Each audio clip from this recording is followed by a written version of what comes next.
الحمد لله الحمد لله رب العالمين والصلاة والسلام على سيد الأنبياء والمرسلين أما بعد فأعوذ بالله من الشيطان الرجيم بسم الله الرحمن الرحيم يا أيها الذين آمنوا اتقوا الله حق تقاته ولا تموتن إلا وأنتم مسلمون صدق الله العظيم وصدق رسوله النبي الكريم الأمين قال النبي صلى الله عليه وسلم كما يتعانق عن الشجرة ورقها قال النبي صلى الله عليه وسلم أخرجوا من النار من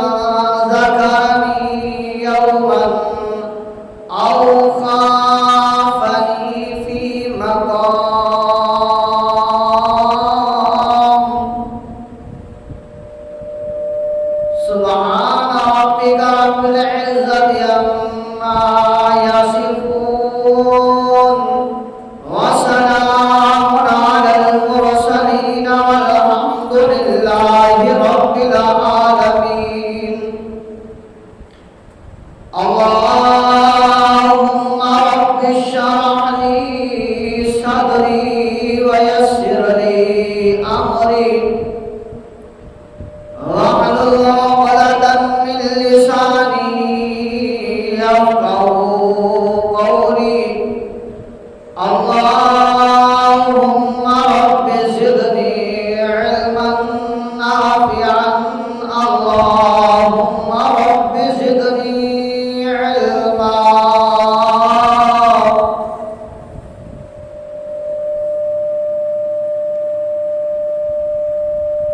إن الله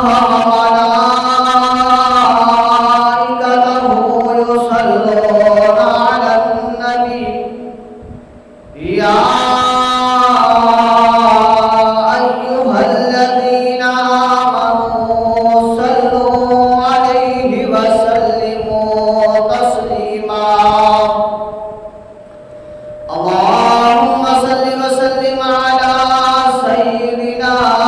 وسندنا ومولانا وملجانا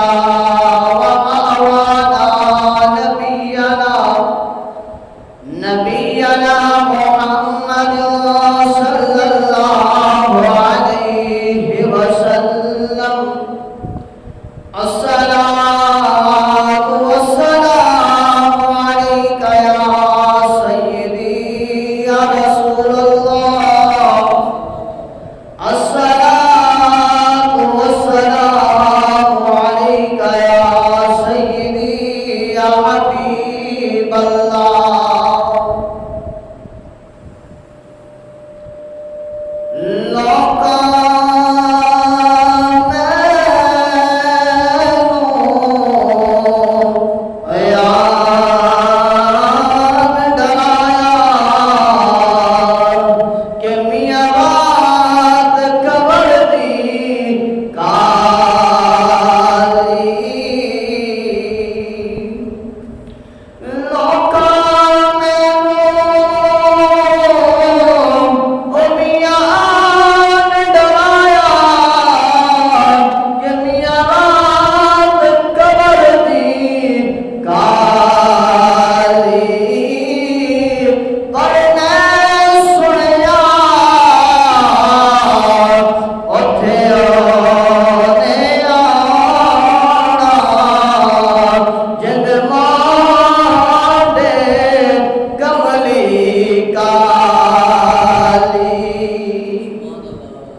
سب کو پیدا فرمایا ہے۔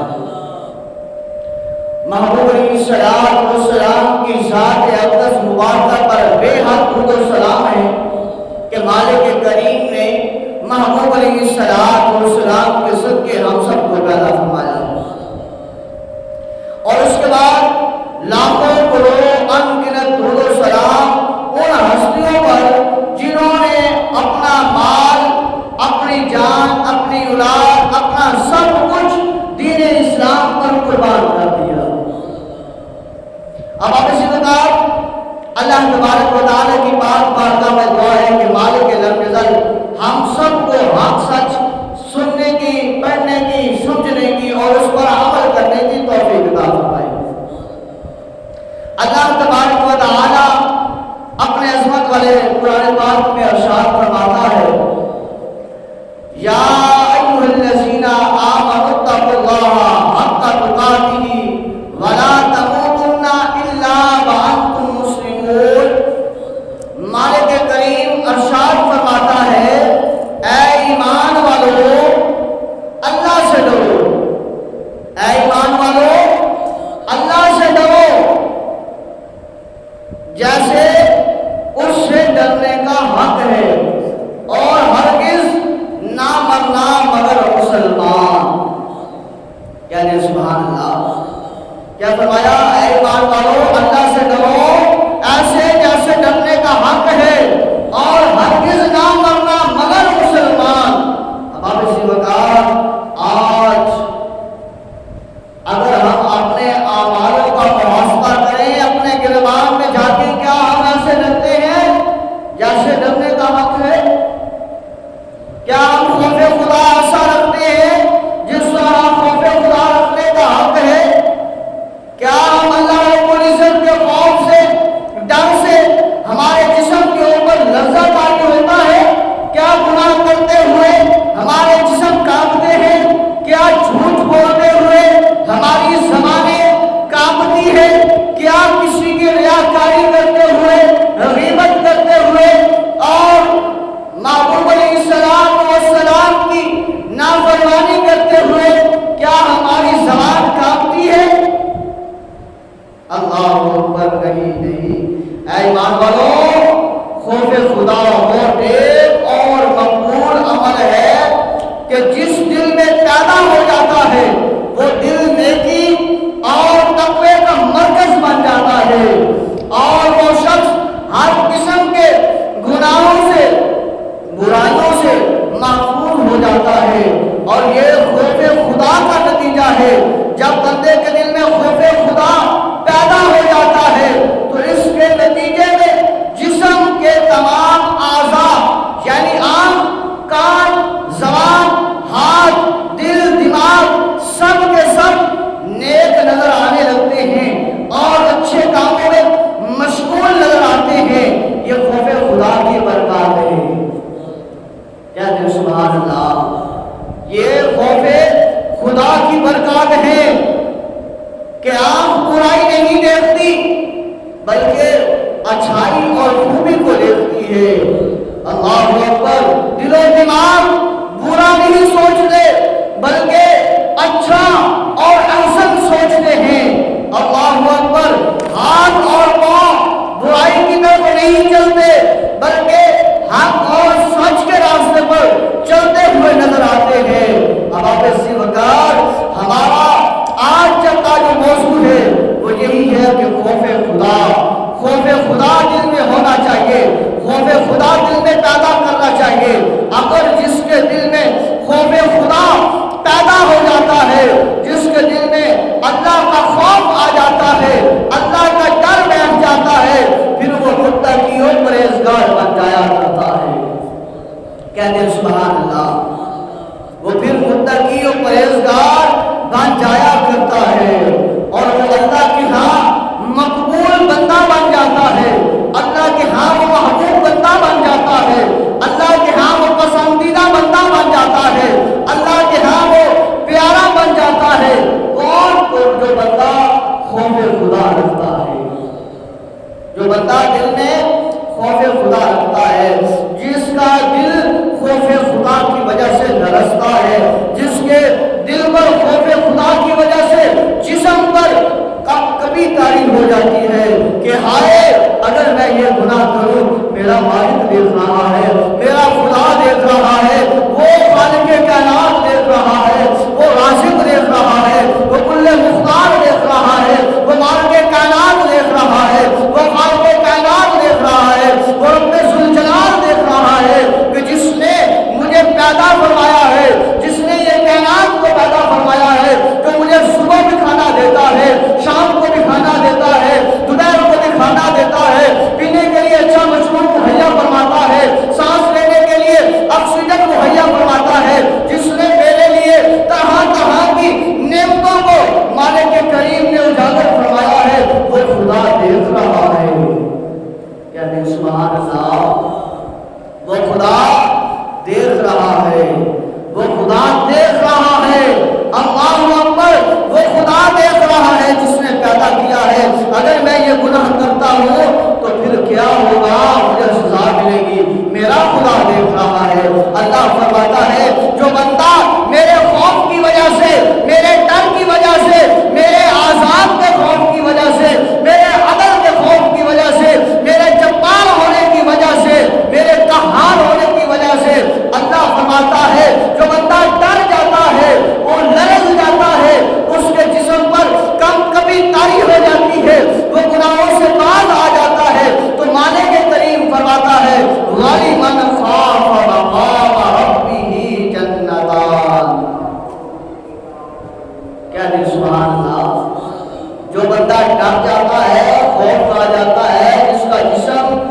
پر لرزہ تاری ہو جاتی ہے اللہ کے خوف کی وجہ سے، اللہ فرماتا ہے وَلِمَنْ خَافَ مَقَامَ رَبِّهِ جَنَّتَانِ، فرمایا جس بندے پر میرے خوف اور لرزہ کی وجہ سے کبھی تاری ہو گئی، فرمایا جو اپنے رب کے سامنے حضور کھڑے ہونے سے ڈرتا ہے اور ڈر کے مارے جو ہے وہ کھڑا ہوتا ہے، فرمایا اس کے لیے دو جنتیں ہیں۔ کتنی جنتیں ہیں؟ دو جنتیں ہیں۔ کس کے لیے؟ جو بندہ خوف کھاتا ہے، جو بندہ اللہ کا خوف رکھتا ہے، جو بندہ اللہ کا ڈر رکھتا ہے، جو بندہ اللہ کے ڈر کی وجہ سے لرزتا ہے، اس کے اوپر کبھی تاری ہو جاتی ہے، کہتا ہے کہ یار وہ خدا دیکھ رہا ہے جس نے مجھے آنکھیں عطا کی ہے، وہ خدا دیکھ رہا ہے جس نے مجھے زبان عطا کی ہے، وہ خدا دیکھ رہا ہے جس نے مجھے پکڑنے کے لیے ہاتھ عطا کیے ہیں، وہ خدا دیکھ رہا ہے جس نے مجھے چلنے کے لیے پاؤں عطا کیے ہیں۔ وہ بھی تو ہیں جن کو مالک کریم نے ہاتھ عطا نہیں کیے، وہ پکڑنے سے قاصر ہے، کھانے سے قاصر ہے، انہیں لقمہ توڑ توڑ کر کھلایا جاتا ہے، وہ بھی تو ہے جنہیں مالک کریم نے پاؤں نہیں دیے، وہ چلنے سے قاصر ہے، گزرتے لڑتے لکڑاتے ہوئے اور اپنی حالت کو پورا کرتے ہیں۔ واہ خدا تو نے مجھے ٹانگیں عطا کی، واہ خدا تو نے مجھے پاؤں عطا کیے، میں چل سکتا ہوں، کام کر سکتا ہوں، اپنے لیے جو ہے کچھ پکانے کے لیے، کھانے کے لیے اور ضرورت کے لیے سامان لا سکتا ہوں۔ اللہ اکبر، وہ خدا جس نے زبان عطا کی، وہ بھی تو ہے جنہیں زبان کو عطا کی پر بولنے کی جو ہے وہ ہمت اللہ رب العزت نے سلب کر دی۔ تو جن کے پاس زبان ہے وہ زبان کی اگر حفاظت نہیں کرتے تو کم از کم اتنا ضرور سوچیں کہ مالک کریم نے اگر پوچھ لیا کہ بندے میں نے تجھے زبان عطا کی تھی، میرے ذکر میں بولتی تھی، یا تو مسجد سے نکلنے کے بعد جو ہے وہ غیبت اور ریاکاری میں بولتی تھی، یا کسی کی ماں بہن کی عزت اچھالتے ہوئے بولتی تھی، یا کسی کے پیٹ پیچھے جو ہے وہ باتیں کرتے کے لیے بولتی تھی، یا میرے ذکر میں بھی بولتی تھی، میرے محبوب علیہ السلام پر درود و سلام پڑھنے کے لیے بھی بولتی تھی۔ اللہ اکبر، پھر کیا جواب دیا جائے گا؟ تو دوستوں سوچیں، اب حدیث پاک کی طرف آتے ہیں۔ محبوب علیہ السلام نے فرمایا جب بندے پر اللہ کا خوف طاری ہوتا ہے، جب بندہ اللہ کے خوف کی وجہ سے کانپتا ہے تو اللہ کے محبوب فرماتے ہیں اس کے گناہ ایسے جھڑ جاتے ہیں جیسے بدن پر تھے ہی نہیں۔ حدیث پاک کے آگے کے الفاظ ہیں کما یتعانق عن الشجرۃ برقها، فرمایا جب خزاں کے دور میں کسی درخت کی ٹہنی کو پکڑ کر جھنجھوڑا جائے، ہلایا جائے، جس طرح اس درخت سے پتے زمین پر گرتے ہیں، جب کوئی بندہ اللہ کے خوف کی وجہ سے، اللہ کے ڈر کی وجہ سے کانپ جاتا ہے، کانپ جاتا ہے، اس کے اوپر لرزہ طاری ہو جاتی ہے اللہ کے خوف کی وجہ سے، محبوب خدا فرماتے ہیں اس بندے کے گناہ ایسے جھڑ جاتے ہیں جیسے درخت کو ہلایا جائے اور اس کے پتے درخت سے جھڑ جاتے ہیں۔ اللہ رب العزت اس کے گناہوں کو ایسے جھاڑ دیتا ہے۔ کیا دے سبحان اللہ۔ اب ہمیں سے بتا دوسری حدیث پاک میں آتا ہے، حضرت انس رضی اللہ تعالیٰ عنہ روایت کرتے ہیں کہ ہمارے پیارے آقا، مکی و مدنی آقا، کریم آقا، نبی اور رحیم صلی اللہ علیہ وآلہ وسلم آپ فرماتے ہیں کہ اللہ تعالیٰ نے فرمایا، اللہ تعالیٰ فرمائے گا اخرجوا من النار من ذکرنی یوما او خافنی فی مقام، دوزخ سے اس شخص کو نکال دو، دوزخ سے اس شخص کو نکال دو جس نے ایک دن بھی مجھے یاد کیا یا میرے خوف سے کہیں بھی مجھ سے ڈرا ہو۔ اگر ایک دن بھی اللہ کے خوف سے، اللہ کے خوف سے، اللہ کے ڈر کی وجہ سے بندہ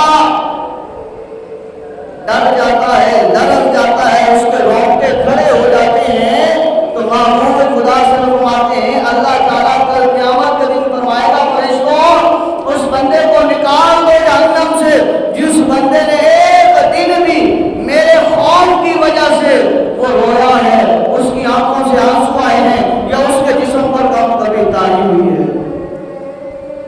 اور دوستوں، بزرگوں، نوجوانوں، بچوں، اللہ رب العزت کا لاکھ احسان ہے کہ جس مالک کریم نے ہمیں امت محمدیہ میں پیدا فرمایا اور کلمہ پڑھ کے مالک کریم نے ہمیں امت محمدیہ میں شامل ہونے کا جو ہے وہ اللہ تبارک و تعالیٰ نے ہمیں حق عطا فرمایا۔ تو ہم اس کو پہچانیں اور اچھائی کے راستے پر آ جائیں، اچھائی کے راستے پر آ جائیں تو انشاءاللہ العزیز پھر خیر ہو جائے گی۔ ڈریں اس مالک کے لفظ عزت سے جس مالک کے لفظ عزت نے فرمایا ہے یا ایھا الذین آمنوا اتقوا اللہ، اے ایمان والو ڈرو اللہ سے، اتقوا اللہ، ڈرو اللہ سے، حق کا تقاتی ہی ایسے ڈرو جیسے ڈرنے کا حق ہے۔ یہ نہیں ہے کہ نماز پڑھنی یا پڑھنے آئے اور فوراً ہی جو ہے وہ پڑھ کے گئے، ویسے ہی جو ہے وہ کام کرنا شروع کر دیا، غیبت ہے، ریاکاری ہے، جھوٹ ہے، فساد ہے، ایک دوسرے کے خلاف باتیں کرنا ہے، ایک دوسرے کے جو ہے وہ خلاف دوسرے کو بھڑکانا ہے، لڑائی کروانا ہے، جھگڑا کروانا ہے، غیبتیں کرنی ہے، تہمتیں لگانی ہے۔ اس سے باہر آ جائیے، اس سے باہر آ جائیے۔ کسی کی بہن بیٹی پر بات کریں گے تو ہماری بہن بیٹی کے اوپر بھی بات ہوگی، کسی کی غیبت کریں گے تو اس کا تو کچھ نہیں جائے گا بلکہ اس کے نامہ اعمال میں تمہاری نیکیاں جاتی رہیں گی اور تمہارے اعمال میں اس کے گناہ آتے رہیں گے، اس کا نہیں کچھ جائے گا۔ اس کا تو فائدہ ہے جس کی غیبت کر رہے ہیں، جس کے بارے میں باتیں کر رہے پیٹ پیچھے، اپنے مددگار بھائی کا گوشت کھا رہے ہو۔ تو دوستوں، بزرگوں، اللہ سے ڈرو، بندے سے نہیں۔ یہ نہیں کہ یہ فلاں ہے، فلاں ہے، اس کے ہاتھ میں جو ہے وہ میری روزی روٹی ہے اور یہ جو ہے مجھے کھلا رہا ہے، یہ پلا رہا ہے، اس کی وجہ سے مجھے یہاں پہ جو ہے وہ کھانا مل رہا ہے۔ رزق ملا نا، ڈرنا اسی ذات سے ہے، بندے سے نہیں۔ خوف کھانا ہے اسی ذات سے کہ جو دے رہا ہے وہ اللہ دے رہا ہے، یہ تو بندہ خود محتاج ہے اللہ کا، تو یہ تو جو ہے وہ وسیلہ ہے، یہ تو خود محتاج ہے۔ اگر دے گا تو اپنی نیکی حاصل کرنے کے لیے دے گا، خود محتاج ہے، اگر دے گا تو اللہ کی رضا حاصل کرنے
گھر میں رہتے ہوئے اللہ کی عبادت کرتے ہیں، دن کو روزہ رکھتے ہیں، رات کو قیام کرتے ہیں، اللہ کے خوف کی وجہ سے بیٹے کے اوپر لذت طاری ہو جاتی ہے، اللہ کے خوف کی وجہ سے بیٹے کے اوپر کم کبھی طاری ہو جاتی ہے، اللہ کے خوف کی وجہ سے بیٹا روتا ہے، رو رو کر آنکھوں سے آنسو بہا بہا کر اپنی داڑھی مبارک کو تر کر لیتا ہے، وہ جوان لڑکا ماں دیکھتی ہے میرا بیٹا رو رہا ہے، اللہ کی بارگاہ میں دعائیں کر رہا ہے، التجائیں کر رہا ہے، عرض کرتا ہے مولا بڑے گناہ کیے ہیں، بڑے گناہ کیے ہیں، بڑا گناہ گار ہوں، بڑا گناہ گار ہوں، باری تعالیٰ معاف فرماؤ۔ کیا دے سبحان اللہ، اللہ اکبر۔ میرے محبوب علیہ السلام کے غلاموں، ماں دیکھتی ہے بیٹا کس قدر اللہ کے خوف سے ڈرتا ہے، لرزتا ہے، اور اس کے اوپر کم کبھی طاری ہو جاتی ہے۔ یہ تو بابا فرید الدین گنج صدر رحمۃ اللہ علیہ کا بتایا ہوا واقعہ آپ کو بتا رہا ہوں، اور کیا اکرام کے ماننے والے ہیں تو سبحان اللہ بول سکیں گے۔ تو ہمارے سیوکار یہ عام بندے کی بات کر رہا ہوں، اس بات کو مکمل کرنے سے پہلے میں تمہیں ذرا حضرت ابوبکر صدیق کی بارگاہ میں نہ چلو۔ کیا کہ سبحان اللہ، حضرت ابوبکر صدیق رضی اللہ تعالیٰ عنہ، آپ جو ہے ایک درخت کے سے آپ کا گزر ہوتا ہے، آپ دیکھتے ہیں اس درخت پر ایک چڑیا بیٹھی ہے، اور چڑیا کبھی اس شام سے اڑتی ہے اس شام پہ چلی جاتی ہے، کبھی اس سے اڑتی ہے اور سبزہ والی شام پر چلی جاتی ہے۔ حضرت ابوبکر صدیق اللہ اکبر خلیفۃ المسلمین، وہ ابوبکر صدیق جس کے لیے معمول فرماتے ہیں سب کا میں نے حق دنیا میں ادا کر دیا ہے، صدیق وہ ہے جس کا حق میں نے دنیا میں ادا نہیں کیا، مکمل طور پر کل قیامت کے دن اللہ رب العزت ادا فرمائے گا۔ وہ صدیق اس چڑیا کو دیکھتے ہیں، کبھی اس درخت پر بیٹھتی ہے، کبھی اس پر بیٹھتی ہے، کبھی اس شام پر، کبھی اس شام پر۔ آپ فرماتے ہیں اے چڑیا، کاش ابوبکر صدیق ایک پرندہ ہوتا، کاش ابوبکر صدیق ایک پرندہ ہوتا اور اڑ کر اسی طرح جو ہے وہ چلتا، اور کل قیامت کے دن ابوبکر صدیق اللہ کے ہاں حساب کے لیے نہ کھڑا ہوگا۔ اس طرح ہوتا کہ پرندہ ہوتا، پرندوں کا حساب نہیں ہوگا، پرندہ ہوتا اور اس طرح چلتا، اس طرح پرندوں کا کل قیامت کے دن حساب نہیں ہوگا، تو کاش ابوبکر صدیق کا حساب بھی نہ ہوگا۔ ابو ذر غفاری رضی اللہ تعالی عنہ آپ فرماتے ہیں کاش میں یہ درخت ہوتا، کاٹ دیا جاتا، جلا دیا جاتا، راکھ کر دیا جاتا، اڑا دیا جاتا، کل قیامت کے دن اللہ کے ہاں حساب و کتاب کے لیے کھڑا نہ ہونا پڑتا۔ اللہ اکبر۔ عمر بن خطاب جلیل القدر صحابی جس کے بارے میں سرکار فرماتے ہیں میرا عمر وہ ہے جس گلی سے گزر جائے شیطان نہیں گزرتا۔ عمر بن خطاب فرماتے ہیں کاش میں ایک اینٹ ہوتا، یعنی کہ ایک کچی اینٹ اٹھاتے ہیں، کبھی دائیں رکھتے ہیں، کبھی بائیں رکھتے ہیں، کبھی آگے رکھتے ہیں، کبھی سائڈ پہ رکھتے ہیں، اور پھر اس کچی اینٹ کو اٹھا کر کہتے ہیں کہ کاش میں یہ کچی اینٹ ہوتا، اور پھر ختم ہو جاتا، کل قیامت کے دن حساب نہ دینا پڑتا۔ یہ تھا خوف ان کا۔ اب آئیے بابا فرید الدین گنج صدر رحمۃ اللہ علیہ آپ کیا فرماتے ہیں؟ آپ فرماتے ہیں لوگوں، آپ فرماتے ہیں لوگوں، وہ ماں بیٹا جو اکٹھے رہتے ہیں گھر میں، اللہ کی عبادت کرتے ہیں دن کو،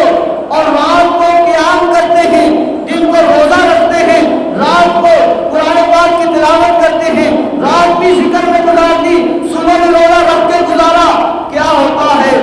وقت گزرتا گزرتا، گھڑی چلتی چلتی، سانسوں کی ڈوری جو ہے رک جاتی ہے، ٹوٹ جاتی ہے، قریب ہوتی ہے، بستر مرگ پر بیٹا آ جاتا ہے، ماں کا دامن پکڑ کر بیٹا کہتا ہے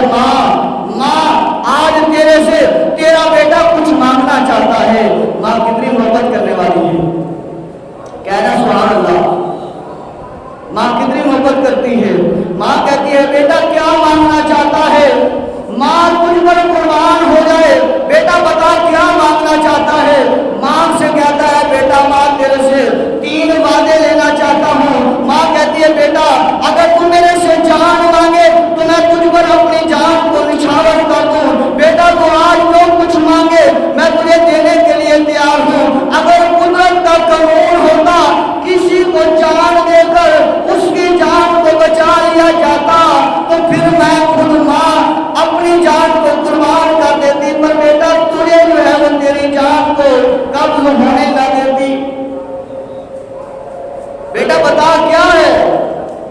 کرتا ہے ماں بس اتنی سی ریکویسٹ ہے، اتنی سی عرض ہے، 3 میرے وعدے پورے کر لینا۔ ماں کہتی ہے بتا، کہتا ہے ماں پہلا وعدہ یہ ہے جب میری روح میرے جسم سے پرواز کر جائے، جب موت کا فرشتہ مجھ پر حاوی آ جائے، میری روح جسم سے نکال لے، میرا جسم بے جان ہو جائے، ماں میرے سے پہلا وعدہ کر، جو میں تیرے سے پہلا وعدہ لینا چاہتا ہوں وہ یہ ہے، ایک رسی لے لینا اور میرے گلے میں ڈال دینا، اور گلے میں ڈال کر اس اپنے سارے صحت میں مجھے گھسیٹنا، میری میت کو گھسیٹنا، اور ساتھ ساتھ کہنا کہ اللہ کے نافرمان سے ایسا سلوک کیا جاتا ہے، اللہ کے نافرمان سے ایسا سلوک کیا جاتا ہے۔ اللہ اکبر۔ میرے محبوب علیہ السلام کے غلاموں سنو، یہ وہ ہیں جو دن کو روزہ رکھتے ہیں، راتوں کو قیام کرتے ہیں، پر اللہ کا خوف کس قدر ہے۔ ماں مجھے گھسیٹنا، ماں کہتی ہے بیٹا تیری یہ خواہش کو پورا کر دوں گی۔ بیٹا دوسرے کیا ہے؟ عرض کرتا ہے ماں دوسرا یہ ہے کہ جب میں مر جاؤں تو مجھے گھسیٹنے کے بعد جو ہے مجھے جب دفنانے کے لیے لے جانا تو رات کو لے جانا، تاکہ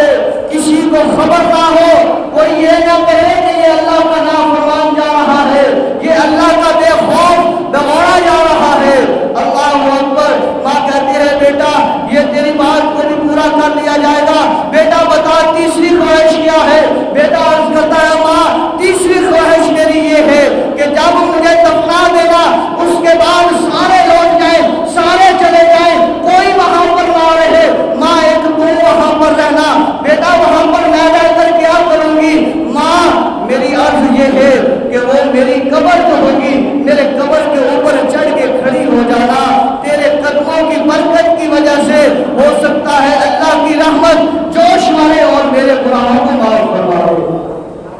کیوں تو فرمایا کہ محمد علیہ السلام نے جنت ماں کے قدموں کے نیچے ہے۔ ماں کہتی ہے بیٹا ٹھیک ہے، وقت مکمل ہو جاتا ہے، روح پروان ہو جاتی ہے، اس کے جو ہے وہ پاؤں باندھ دیے جاتے ہیں، اور جو مرنے کے بعد کام ہوتے ہیں یعنی کہ گلا باندھ دیا جاتا ہے، ناخن میں جو ہے وہ کپاس ڈال دی جاتی ہے، منہ بند کر دیا جاتا ہے، ہاتھ باندھ دیے جاتے ہیں۔ اب ایک ماں رسی لیتی ہے، وہ بری خاتون اللہ اللہ کرنے والی، وہ برگزیدہ اللہ کی بندی، اللہ کی ولیہ، وہ لیتی ہے، لینے کے بعد جو ہے اس گلے کے اس اپنے بیٹے کے گلے میں وہ رسی وہ پھندا ڈالنے لگتی ہے کہ اس کی وصیت کے مطابق گھر میں اسے گھسیٹا جائے۔ اللہ اکبر۔ ابھی وہ رسی ماں اپنے بیٹے کے گلے میں ڈالتی ہے، ادھر سے واضح قدرت آتا ہے، ہر کونے کونے سے آواز آتی ہے، ہر جگہ جگہ سے آواز آتی ہے، ہر تنکے تنکے سے آواز آتی ہے، گھر میں جو درخت کھڑا ہے اس کے پتے پتے سے آواز آتی ہے، اے اللہ کی بندی کیا کرنے لگی ہے؟ یہ تو اللہ کا بندہ تھا، یہ تو اللہ کا محبوب تھا، یہ تو اللہ کا پسندیدہ تھا، یہ تو اللہ کا پیارا تھا، یہ تو اللہ کا ولی تھا، اس سے میں خود خدا بھی راضی ہو گیا ہوں، محمد مصطفیٰ بھی راضی ہو گئے۔ اللہ اکبر۔ کیا تھا؟ خوف تھا۔ اب یہ بات فرید الدین گنج شکر رحمۃ اللہ علیہ کی بات سنائی ہے۔ اب حدیث پاک بخاری شریف کی حدیث پاک سن لیجیے۔ بخاری شریف کی حدیث پاک ہے، محبوب علیہ السلام فرماتے ہیں صحابہ کرتے ہیں جی یا رسول اللہ صلی اللہ علیہ وسلم، سرکار فرماتے ہیں صحابہ پچھلی امتوں میں ایک شخص ایسا تھا جو بڑا مالدار تھا، بڑا دولت مند تھا، اس نے بڑا کچھ کمایا، یا رسول اللہ صلی اللہ علیہ وسلم پھر کیا ہوا؟ سرکار فرماتے ہیں صحابہ جب موت کا وقت قریب آیا، وہ بندہ بیمار ہوا، بستر مرگ پر آیا، اس نے لوگوں کو، اپنے بیٹوں کو، اپنی بیٹیوں کو اکٹھا کیا اور کر کے کہا کہ مجھے بتاؤ میں نے تمہارے لیے کیا کیا ہے، تمہارے لیے کیا میں اچھا باپ ثابت ہوا ہوں؟ تو وہ بیٹے وہ بیٹیاں کہتی ہیں کہ آپ ہمارے لیے محنت کرتے رہے ہیں، مشقت کرتے رہے ہیں، دنیا کو کمایا ہے، مال و دولت کو کمایا ہے، آپ اچھے باپ ثابت ہوئے ہیں۔ محبوب علیہ السلام یہ اپنے صحابہ کو سنا رہے ہیں، بخاری شریف کی حدیث پاک ہے۔ صحابہ آگے کہتے ہیں یا رسول اللہ صلی اللہ علیہ وسلم پھر کیا ہوا؟ سرکار فرماتے ہیں صحابہ سارے بیٹے ساری بیٹیاں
یہ کہا تو کہا بیٹا